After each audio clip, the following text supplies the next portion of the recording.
team we're talking about now is the Dallas Cowboys. Obviously, a really good record to start with in the season, 6-2, just about the halfway point. They coming off a disappointing loss to the Broncos, however, and you weren't too impressed with them.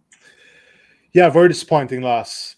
I suppose you kind of touched on it there. The 6-2 record should be enough in the NFC East. Look, the Giants aren't going to challenge them. Washington are not going to challenge them.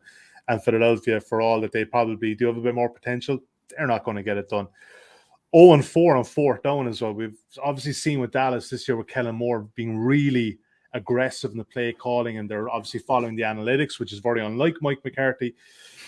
Tyrone Smith being out of left tackle is huge for them. It has been in previous years. That offensive line is the heartbeat of this team. If that stays healthy, those guys up front stay healthy, those five, they do pretty well. I'm looking at their price, though, Dan, of 15.0, which results 14-1 in fractional terms. I think there is a smidgen of value here. Again, we're looking at this. The NFC is probably the more, powerful conference. We have the Cardinals, the Rams, and a few other teams, and the Packers, of course, when Rodgers comes back.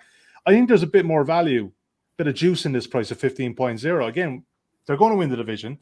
They're going to have probably most likely a home playoff game. I still think that, they're probably an NFC championship team still, and a 15.0, there might be an option down the line to possibly trade out. But I would suggest that this price will only get shorter from here.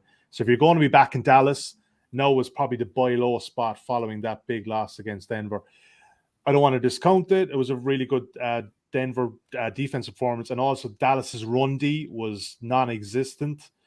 Denver ran all over them. I do think that they fixed this going forward. And that this is potentially a small bet, maybe a 1-unit play. So 1-unit play for Sully with Dallas Cowboys, currently 15.0 on the Matchbook Betting Exchange.